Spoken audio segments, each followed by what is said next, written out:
Perfect. Thanks, Trevor, and thanks everyone for being here. This is a very exciting conference and a very exciting panel. I'm extremely passionate about this topic: alternatives to traditional financing, alternatives to VC and angel. I work with a lot of startups that raise venture money, but I truly believe that if you can do it without going down the VC path, you should do it. Keep your equity, keep control. You end up being a leaner, meaner startup for the most part if you can go that route. So we're going to talk about that today. First, let's introduce the panel. Why don't we go down the line and everyone do a 30-second spiel. To my left, Kai Van Barman, COO of Plug and Play. Hi, welcome. My name is Kayvon Berman, and I'm the COO of Plug and Play Tech Center. Plug and Play is a business accelerator, and we support about 300 startups in the Silicon Valley. And our mission is basically to accelerate the success of the companies by either providing some services directly or through some partnerships. And those services, of course, is access to capital, flexible real estate, recruiting. We have an executive residence program. We have a data center. We do a ton of events, bringing entrepreneurs, investors, and the corporate partners together. And we have a whole international platform and a bunch of programs around universities. So ultimately, our goal is to help build the next, tomorrow's Googles and Cisco's and Suns and so forth. Great. Next is Ankit Agarwal, founder of Micello. Hi everyone, my name is Ankit and I'm the CEO of Micello. Micello is Google Maps inside a building. So think about the world today, everybody uses outdoor maps. Once you get there, get to that conference, get to that shopping mall, that airport, that business campus, the museum, we do the indoor mapping. So as a company, our focus is make as many maps as we can. You can access our maps through mobile applications. It's out there on the iPhone. You can get it on the Android next week. And that's our vision. We are mapping the indoor universe. Excellent. Danae Ringelman. Hi, everybody. I'm Danae Ringelman. I'm one of the founders of Indiegogo, a crowdfunding platform for ideas and projects looking to raise under $100,000. The way Indiegogo works is anybody can post a project and use the tools and process to engage their fan base and potential customer base to raise money to actually fund their project.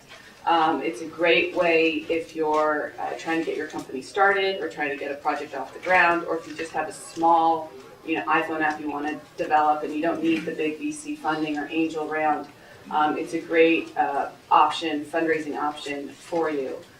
The reason being, there's a lot of reasons people back their companies or ideas. We just heard from people about investors that want to actually invest in a company, get an ROI. Then there's the other end of the spectrum, which are people who want to contribute and just donate. And Indiegogo and crowdfunding sits right in between the two. People offer perks, like you pre-sell, if you're a film, copies of your DVD, if you're an iPhone app, copies of your application, as a way to actually fund the building of your project.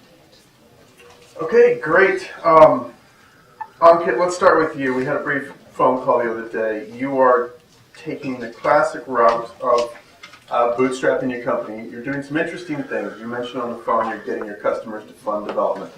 Talk about that for a minute. What are you doing? Sure, absolutely. When we started Micello, we had a very simple vision. It was start making indoor maps and get it out there. And for us, in the end, our business model, get merchants to place content and charge for some of the content on the maps. But we found that we were talking to various people in the ecosystem, be it mobile carriers, device manufacturers, and literally everybody who we could meet at various events. We learned that there was interest from people to have just their area mapped out, just one particular region. And we said, hey, that's a good idea. Let's just make one particular application for just one particular section and get a customer to pay for it. Not our vision, we want to map everything, but we took a subset and made it for one customer and got them to fund the cost of making the maps, cost of technology, cost of porting, cost of a lot of things that, in a sense, became free money for us.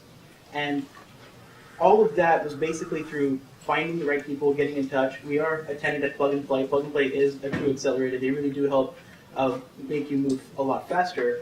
It's getting customer money is an awesome, awesome way of growing a business. I wouldn't have thought about it on day one. I really wanted to build a product and get things going, get it in the hands of people. But having that check come in and having your payroll paid by other people for free is really nice. Did they pay you in advance? Did they pay you in advance of developing it, or did you have to develop it in advance? The payment terms typically, it's on your negotiating skills. Sure. So you get paid when the product is delivered. You can get some money up front. If there's supporting work, they might give you some money ahead of time. But it's really about aligning your interest with theirs. And you have to find your customer and see what your customer is going to do for you with your product once they have it in their hands. And in this case, we built a very strong relationship with a mobile carrier where it's joint distribution, joint monetization. We're very much tied at the hip.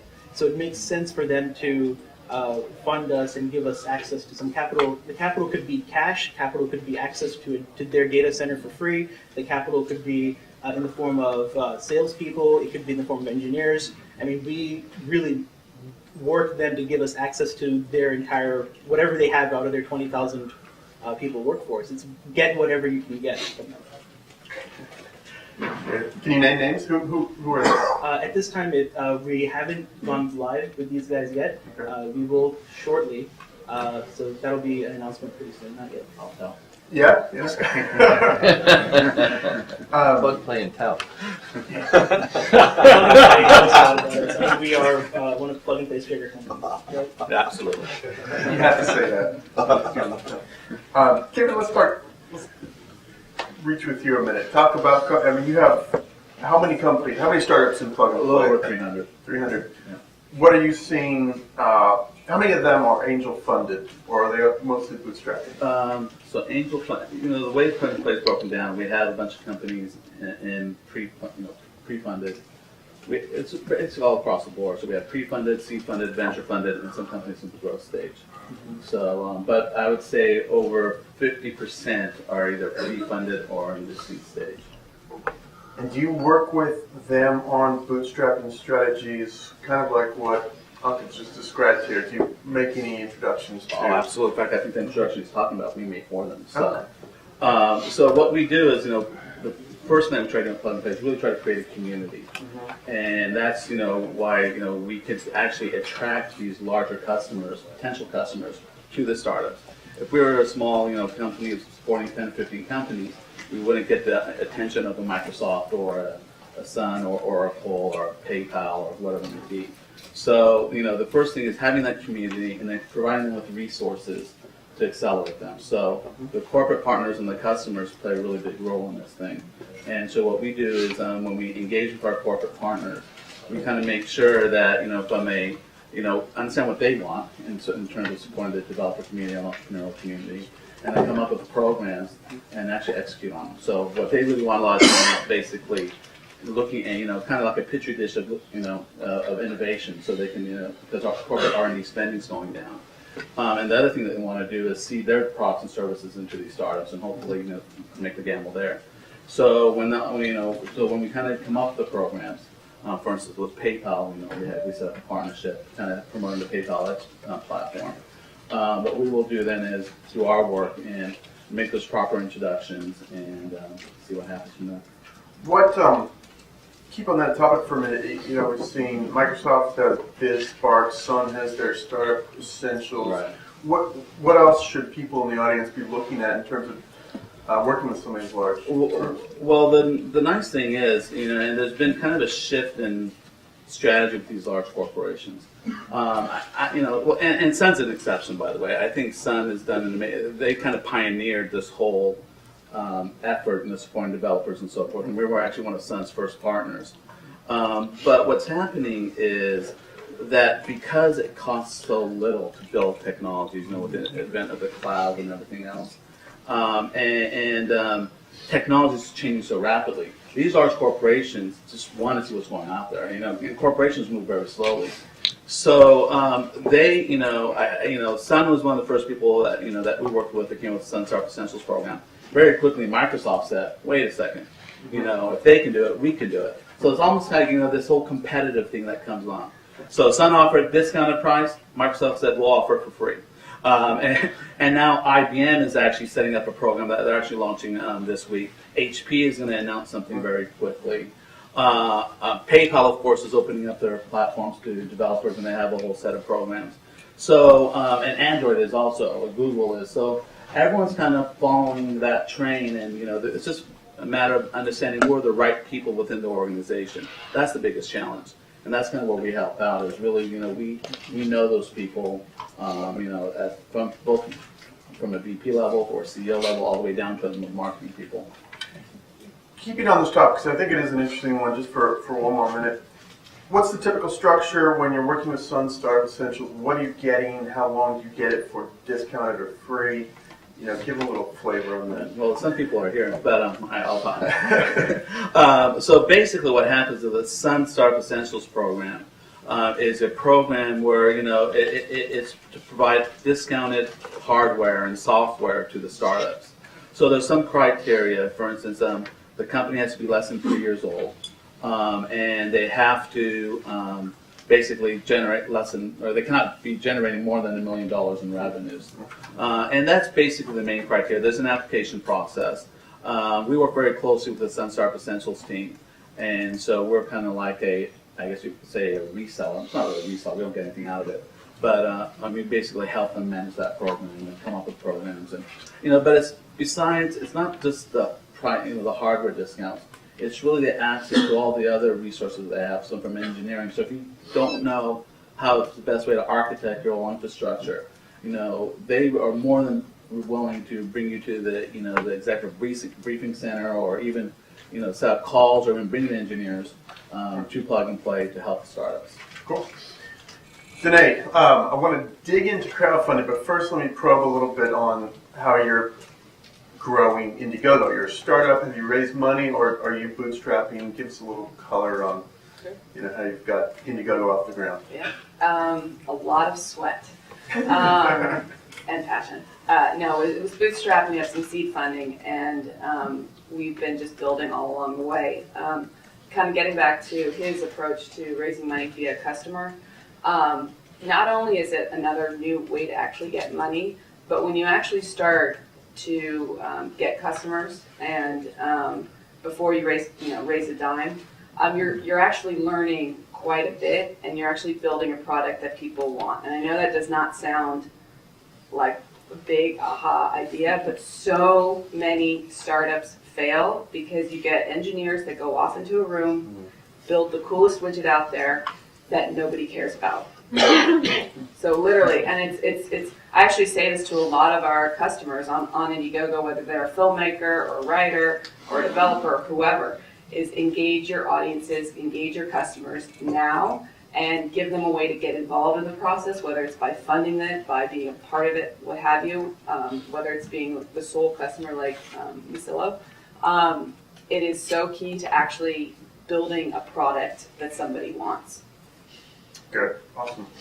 You mentioned. Not really related to your question. Right now, that's all right. Any clever techniques? Are you using any of these BizSpark or Sun Startup Essentials? Are you in any of these programs to save costs in terms of hardware? Are you?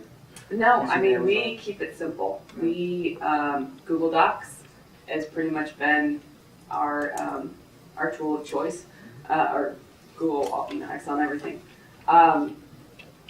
We don't overcomplicate anything until we hit a point where it's so uncomfortable to be working with the products that we have. Then we have, look for something else. But we've kept it pretty simple. Sorry, I can't advertise for any of that. I mean, I can speak to that a little bit. We actually float around as many bigger gravitational bodies as possible. So we've got a relationship with the Sun Startup Essentials and a lot of the bigger companies in the Valley. And the reason is I really don't like paying for stuff. Yeah. They have mobile handsets. I'm going to go get them for free. I mean, when we started getting ready for Android, we still haven't bought a device because there's enough device manufacturers here in the Valley who will give you devices to play with. We have enough servers that we got on loan that we haven't paid for. We find the bigger companies and target their marketing groups or people who we meet at events, and we maintain those relationships because they save me money in the end because I don't have to go and burn cash on something when I can get it for free. And that's, I think, the uniqueness of the Valley is everybody's here and everybody else has everything that you would want. It's just scattered around. You just have to go and find it. I love the scrappiness of that approach. I mean, it's so clever and creative and genius. when you're getting loaner equipment, when you're getting servers that you're borrowing for free, is there an obligation, implicit or explicit, that when you grow big and make it big, that you will be tied to working with their platform, their technology?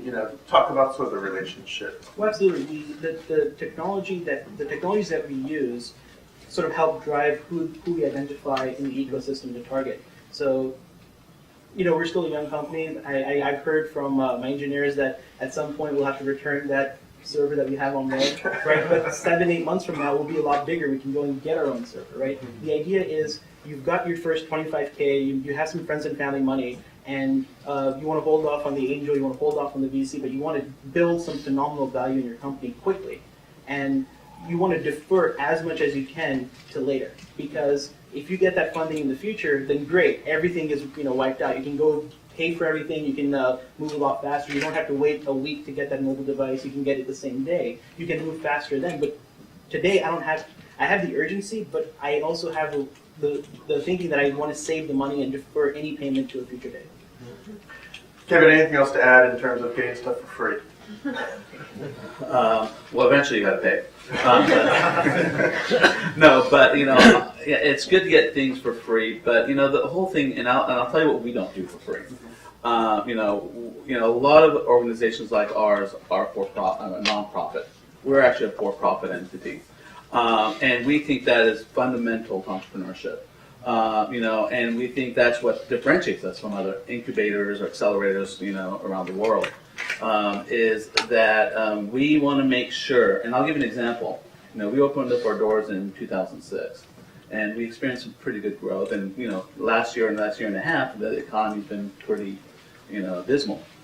We've still grown, and actually, but we never ever swapped any sort of equity for rent, because that's basically bringing the house down, and at the same time. We feel that an entrepreneur has to have fiscal responsibility. They need to run their businesses by their P&Ls. And so in some cases, if it's a young entrepreneur, because we have like a program called a startup camp, where it's really catered towards younger entrepreneurs. We will defer fees, but we will never give them for free. Because that's a mentality a lot of people here have in the Valley, and a lot of times they get caught. And it really kind of does not let them focus on generating revenue and having a revenue strategy, and because that's ultimately what they're trying to do. You look at 100,000 or 100,000+ iPhone apps. I don't know how many of them are for free, and they may be generating some revenue from revenues, but investors and institutional investors will not even look at you if you don't have a strong revenue strategy. So that's what I have to say about that. Good. I like it. Can I just add something? Yeah. I mean, in an effort in looking for things for free, you're actually also building important relationships. And so not only are you learning how to kind of make 2 + 2 = 6 or 100, because that's what it feels like sometimes, but you're also actually getting organizations, entities, people involved with your company. And that's so key for a startup where it's usually just a couple people and nobody knows about you. So I'm talking about from a marketing perspective even. You want people talking about you, and you'd rather have a beneficial relationship with an organization than just paying for something because of that marketing benefit. Okay. One thing to add, free is great, but not everybody gets free. One of the biggest challenges that I think an entrepreneur has in the beginning is selling the vision. Because ultimately, in the end, the reason why bigger companies will gravitate towards you, why you become Plug and Play's favorite company, or why all the good things happen is because people believe in what you're doing. And the moment I said a few minutes ago, hey, we're Google Maps inside a building, I could see the facial reactions on a lot of people. I could see that, oh, clever, different, unique, right? And that's what we experience when we go and tell people our story. And that vision statement is so important, and it's something that took us almost 18 months to figure out exactly, hey, how do we present the Micello story in a way where the moment you hear it, it's different, you can see the value, you can understand it, and at that point, the person's convinced, right? Then you can start building that relationship with them because they know you're doing something, you're not just another Web 2.0 story, you're not another widget, you're doing something that has value. And with the cost of starting a company becoming so low that the highest cost you have is really wages, right? With the cost being so low, anybody can start a company. It's that differentiators on what you're doing that propel you very, very quickly and make you part of the ecosystem. I want to stick with you for a minute. Kind of branching off that topic of selling the vision, something you mentioned before is deferring payment. So we talked about how to get stuff for free. Let's talk about how to defer payment, which is another essential startup strategy. You mentioned on the phone the other day that you're actually paying some developers with convertible notes. So you're pushing off actually paying them into the future, which is clever. Tell us how this works. Do you have to pay a premium because it's deferred? Give some color on that. So at Micello, we're indoor mappers at heart. I mean, whatever we do, we focus on mapping. And as we started building our database of indoor maps, we realized it'd be really good to get it in the hands of people, let people start using them. And at that point, I had a decision. I said I could either hire an iPhone developer or an Android developer and bring them into my team, but that costs money. You have to do payroll, you have to find somebody, and most likely all the really talented, top-notch guys already have their own studios and are doing their own thing. How do you get a really awesome iPhone developer working for you? It's a really big challenge. We put up an ad on Craigslist. Typically, we'll get about 100 hits. We got 3, right? It was really hard to get an iPhone developer. And then we met these 2 ambitious, really smart guys from Stanford. They started their own sort of a consulting company. It's called Inedible Software. These guys are the best iPhone developers I've ever seen. Right? They were one of the top guys of that CS 193 class. Really talented, really smart guys. It wasn't easy to convince them, but we sold them on the vision of what Micello was doing. They wanted a new challenge. They wanted something that was different from the other 100,000 applications on the App Store, because they'd seen everything. They have their own millions and millions of downloads. So when we talked to them, at first we tried the traditional route. Oh, let me give you some options, and we'll vest it over a couple years. But that didn't really work because this was for short time engagement, 3 months, 6 months.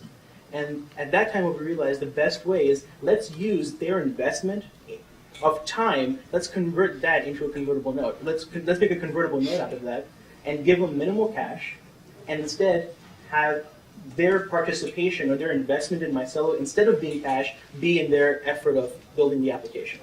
And that worked out really well. We had limited cash that went out, and we got a really, really sexy application on the phone. Because again, you can see the difference with the top-notch guys. It's an approach that works, I believe, works in the beginning for us because, hey, we're still a small company, 7-8 people.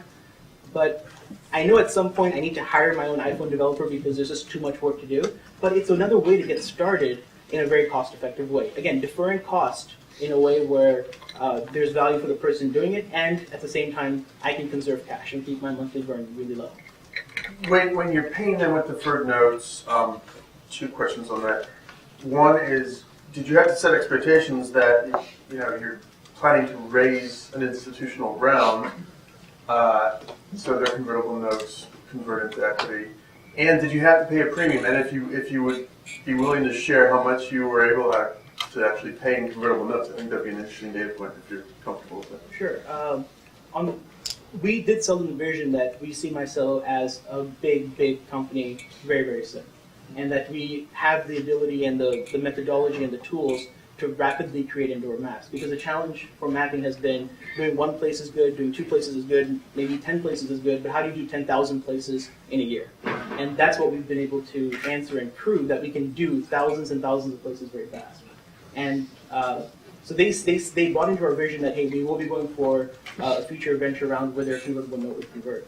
On your point on the actual terms, I am under NDA on that part. But what I can say, there's only 3 or 4 numbers in a convertible note, so you can just adjust those numbers. The document itself is about a page long, so not too many options, or not too many variations there. Fair enough. Kevin, you talked about deferring. You're still on the topic of deferring. Sure. You talked about deferring fees for startup camp. We've seen some attorneys in the Valley who will defer some of their fees. What else can startups get deferred? Oh boy. Okay. The list goes on. So everyone that we partner with, whether it's actually Silicon Valley Bank, Lori was here. They're one of our partners. They have programs, basically waiving fees for startups. We have law firms, Greenberg and Trareg and Hanson Bridget. We don't have Cooley, so he talked to me. And Oric that we work with, and they are willing to defer fees. But we don't really mandate that. We kind of let those negotiations take place between the startups and our partners. But another program that we have that's been really unique is our executive in residence program. And as a result of this economic downturn, that's happened, a lot of great companies have had to let a lot of talent, go away. And so we've been able to tap into that talent pool. And as a result, we've come up with this program called Executive in Residence. And these are people that submit their application to us. And based on their experience and their skill sets, we'll actually match them to a lot of the startups that we have. And also introduce them to our investment community. So every Friday, for instance, today actually, which I'm going to be missing, we have this EIR luncheon and get-together where, just to give you an idea, at any given month we have 20 to 30 new startup companies that join our community. So we're growing pretty fast. And so every week we introduce 4 or 5 of the new startups to our executive in residence. And then we and it's actually the first time they actually give a pitch to a friendly audience. And it's kind of part of this whole, mentorship and coaching that we bring. And as a result of that, we try to make the matches, and we host a lunch so they can, have further discussions. And so that program's all free. And usually these EIRs will, provide some initial consulting up to a certain level, free of charge. And then once they see that there's a match, then they may either provide consulting services or even join our teams. So that's another program that we have out there. On our recruiting side, we have a recruiting department, and so we would basically help these startups permanently staff or find temporary help. And what we do is, so everything that we offer, as I mentioned, we're a for-profit entity, but we do have a passion for entrepreneurship. So we actually give it at a discounted rate. So like our data center services, we offer co-location, managed hosting, cloud computing, the whole thing, whole 9 yards. But we just, we tell them, go shop around and get your best price and then come to us. We don't mandate any of the services that we have, so it's more kind of this a la carte menu that we offer. Cool. All right, let's totally shift gears here. Danae, topic for you. Indiegogo, crowdfunding platform, one of the hottest ones out there. It's a hot topic, and you're one of the hottest firms. Talk about crowdfunding as a way, especially for developers, to raise some money or to get off the ground. Tell us how it works, what kind of companies does it work for, where doesn't it work, and wow. Yeah, so Indiegogo has been up for 2 years. We've been going for 2 years now. We have over 3,000 projects on the site. We're in 94 countries, and actually we were pretty international pretty early because crowdfunding has no geographic boundaries because of the internet, the ultimate democratization tool. Anybody can raise money from anybody. So the key to do that, though, is a lot of people think, wow, how do you raise money on the internet? The SEC laws, there's no way in hell you could do that and get away with it. So that's kind of where we step in, is we pretty much allow anybody to raise money for their project by offering perks, and the only thing that's not allowed in perks is profit participation. So what that means is if you're an iPhone developer, if you're a filmmaker, if you're a game developer, you use Indiegogo to post your project and pitch it like you'd pitch anybody in a room, behind a door, whatever. The only difference is you now put it online. And you share enough to get people excited, not everything for someone to take, the blueprint of your idea, but enough to get people excited. And then you offer perks in exchange for different levels of contribution. And so what could perks be? It could be anything from recognition. So someone can offer, a filmmaker, for example, can offer a credit in the film or an executive producer credit. Or it can actually be the item that you're trying to get made. So if you're a writer, for example, or even a developer, you can actually pre-sell copies of your end product as a way to fund the actual product. Obviously, you'd want to throw in some kind of financial discounts. So if you buy it now, it'll be cheaper than if you buy it later, or some scarcity incentives so that only 100 limited versions available now versus none of them later, or even some emotional or personal incentives. So signature copies or signed copies, or maybe an experience that you can't replicate in a digital, but any kind of intangible experience around the actual making of the product that you're making. Things that it's worked really well for are projects that actually have a tangible result. So like films that have DVDs, or events that have seats and tickets to sell. Any things like that work really well. Things that don't work well are any kind of open-ended random campaign that has no specific use of funds. So while causes can use Indiegogo, and we definitely encourage them to, when you're just doing a general, call for funds, it doesn't really work unless you have something specific that you're offering, or you're also communicating a specific use of funds. So, for example, if you're an organization that's trying to, build wells in Africa, for example, rather than saying we're raising money, our budget's $1 million, give whatever you can. What you should use Indiegogo for is saying we're going to build 5 wells over the next 5 months. Fund each well at a time. Your money's going specifically to this well in Zimbabwe, and then the next well's in, Kenya, whatever. Give people a very direct connection to where their money is going. Again, it's stepping back and realizing there's a spectrum of motivations for people to get behind things. Everything from wanting to just be involved to wanting to be recognized. We all like to be influencers. We all like to, have something to say at the water cooler, to be the cool person that, is a producer of some cool thing, to just wanting the actual product and wanting to see something made because it's going to solve a problem in your life, or it's going to entertain you, or something. So Indiegogo as a crowdfunding platform allows you to tap into all those different motivations, as well as to tap into all the different willingnesses to pay.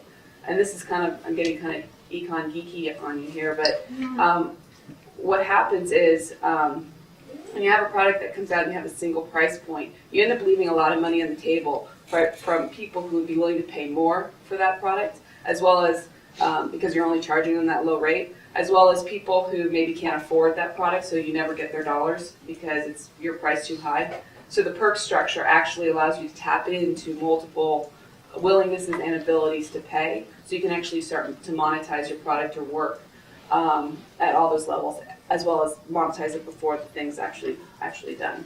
So I'll stop there. That's a lot, but that's crowdfunding in a nutshell. One more question on that. What is the maximum amount that someone has raised for a project or an app or a game through Indiegogo?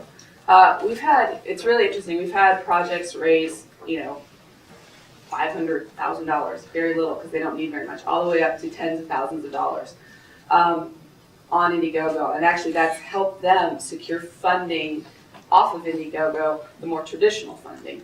So we had one project I know that raised $25,000, but they ended up raising 5 times that off of Indiegogo from traditional investors who found them because of their crowdfunding campaign on Indiegogo. It shows that you're connecting with your customers and your audiences. You're building traction. Whenever somebody funds you, whether it's for $1, $5, $100, $5,000, which have been the ranges of contributions on Indiegogo, they're becoming a marketer as well.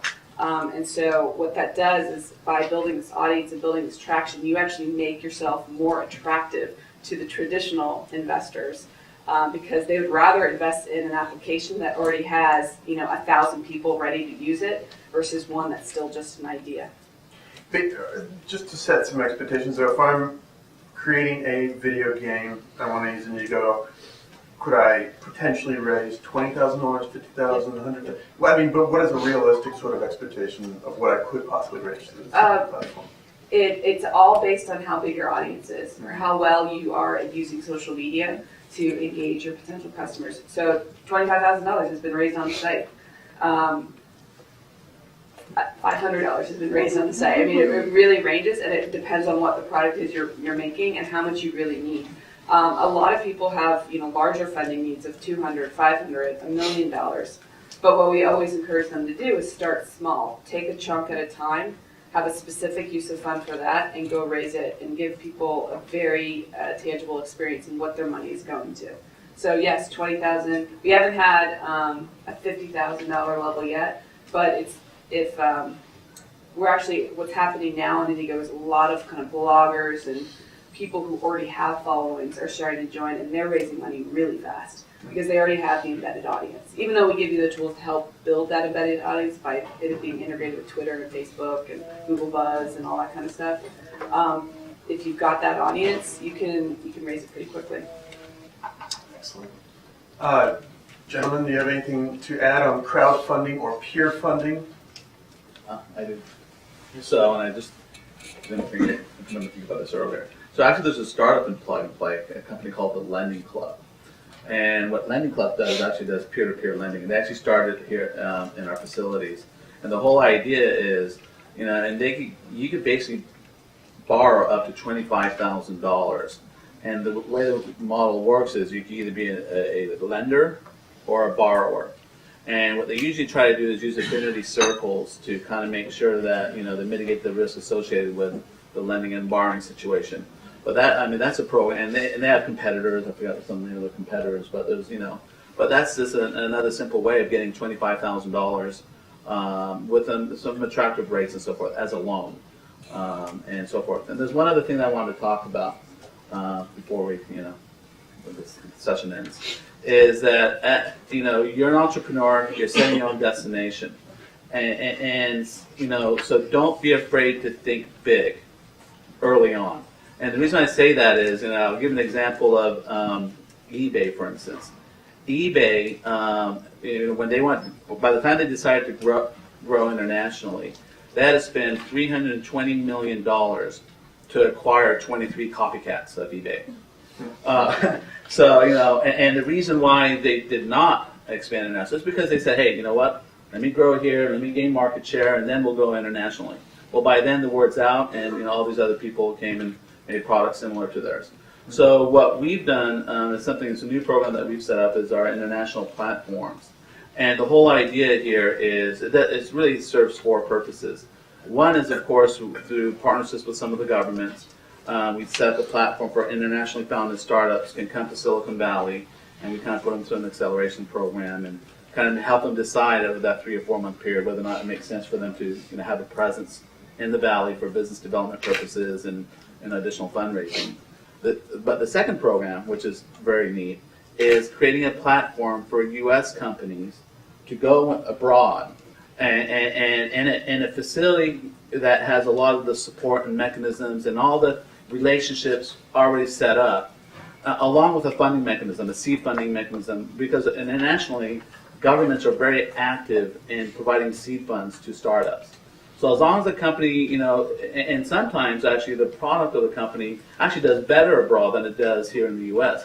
for reasons of competition or just cultural reasons or just the reasons why, the countries are set up differently. So that program is also a great program that I strongly recommend that people who are, especially if they're in the web business, internet business, don't be afraid to reach for the stars, think globally, and there are programs out there supporting you. Cool. I think we have to keep an eye on the clock. One last question, then we'll open it up to the audience. So I guess, to recap this, we've talking about getting stuff for free, a lot of good ideas on that, getting stuff deferred, some good ideas on that, talking about looking, I think it's part of this is expanding the view of who can fund your business beyond the traditional Silicon Valley mindset of venture angel. We're talking about financing it with your partners, with your customers, with your fans, with incubators. Anything else that folks in the audience should be looking at, sort of, getting creative, getting broad of how to pull in resources, save costs? I would challenge everybody to do one of these exercises where if you think there's a cost you have, think about how you can actually turn a cost into revenue. I know it sounds really outlandish, but what we ended up doing is an example of this is we ended up, we were kind of born in film. We had a lot of film projects early on. And so our marketing, we had no dollars for marketing. And so we ended up getting ourselves onto panels at film festivals and getting flown there and making, basically providing all of our expertise away for free as a way to get in front of people. And then with that, you know, at these different festivals and conferences, we were in the mecca of where our customers were at the time. And so we wanted to kind of throw parties or throw events that would bring everybody together, another opportunity for us to kind of share and what we're about. But then we think, okay, parties are expensive, like how do we pay for drinks, blah, blah, blah. No, like what we did is we challenged ourselves to figure out a way to actually turn parties into a revenue driver. So even though we're not in the party event planning business, as a startup, we needed to be to like get our marketing done. And we actually ended up bringing on co-sponsors to help us with to brand themselves with our parties. We did all the heavy lifting. We planned the whole thing and got everybody there, but we ended up making money off of parties versus spending money. I know it's a simple idea, but that's why I say challenge yourself to think if what normally you write a check for, how could you turn that into a revenue generating opportunity? Because every dollar in the early days means a lot. Very good. Let's open it up to the audience. I'll repeat the question, gentlemen. In the fourth row. What's in it for Indiegogo? Do you make a commission on the funds? Yeah. Question is, what's in it for Indiegogo? We are free to use, free to post, but we make money when our customers make money. So we take a percentage of the money raised on the site, which is 9%. And we just last week acquired a company and expanded into distribution. So now we offer a tool to get any project onto a digital distribution platform for a fee, which is very different than how traditional aggregators work, where they take back-end back-end revenues and do rev share deals, which literally leaves the project owners with very little after all the different platforms take their money, the aggregators take their percentage. So again, we're all about being a tool and keeping it simple and transparent. So we make money when someone decides to use the distribution service, but through a one-time fee. What did you say your percentage was? 9. Any other questions? Yes, ma'am. Hi. We were on a big panel together. I don't know if you remember. Remember? Anyway, I was wondering about the whole issue of sweat equity. There's tons of legal issues around that. You know, people working for free. How do you deal with that? You know, when do you feel comfortable not treating them as an employee? The question is around issues of sweat equity, how to treat that. Would you like to direct it to anyone or just open to the panel? Just open. Okay. Okay. I think sweat equity can be challenging. I think before we did anything, we did get a lawyer. Again, deferred, but again, like I said earlier, I mean, the relationship is there for the long haul. And you know, they go to their computer, they print out a standard agreement, they give it to us, and we execute on it. I think we make sure that, I mean, for any of these documents, there's always 3 or 4 boxes that you have to change. The name of the person, how much you're giving them, what the vesting schedule is, and having these documents in place right from the beginning, I think is really important. A lot of times I've heard and I've seen sort of gentlemen's agreements, kind of like, hey, yeah, well, let's get started. We'll talk about it in 3 or 4 months. When things are further along, which can be very dangerous. It's very, very important to set that expectation of how you're bringing somebody in, when you think that you're going to convert them into an employee, all that stuff right at the beginning. It's a very difficult conversation because, hey, you're just getting started. You just want the person to help you a couple hours a week, right? They're probably working somewhere else full time, right? But you really have to start thinking along getting all the legal stuff in place and making sure you're protected. Because in the end, you're just representing your company. You have to make sure the company is protected. Okay. Yeah, the only guiltless sweat equity form I know is through internships. And that's something that is really, especially around Stanford and Santa Clara and Cal here, you can get a lot of work done through interns. And so I would highly recommend Sweat equity, as far as I'm concerned, that's if you're a co-founder or maybe you're just but make sure the terms are known up front. As far as that person doing the sweat equity. But internship programs are probably the best forms. And universities give a lot. If they like the ideas, they'll open up their labs to you, make friends with some students in the engineering schools, and take advantage that way. But that's probably the best way to do things. Pizza and beer. Pizza and beer. Yeah, I think legal agreements, all that stuff is very important. But the number one thing you have to remember is you've got to make sure the person is super passionate about what you're trying to accomplish, that they want to be on the team, because that will deflect or prevent a lot of issues and tit for tat kind of stuff. You owe me this much. Because if they're super excited about what you're trying to accomplish and they're now part of that mission and helping that happen, you're going to avoid a lot of trouble down the road. And also think with interns, and everybody has an interest. Everybody, maybe they're even working full time, they're not even a college intern, but they're miserable in their job. They're working 9 to 5 and they hate it. And all they dream about is maybe working for a Stark one day, but they can't make the big leap yet. Well then, offer them, we always approach everything with a long-term goal. We never approach any relationship in a transactional way. Always long-term relationship, and makes it possible for them. There the opportunity for them to come on board when the time is right, when the finances are there, or what have you. Because then everyone is aligned from a long-term perspective. I'm getting buzzed and dinged and lots of bells happening. So I think that's it. That's a wrap, as they say in the Kyoto film business. Can we have a hand for our panel?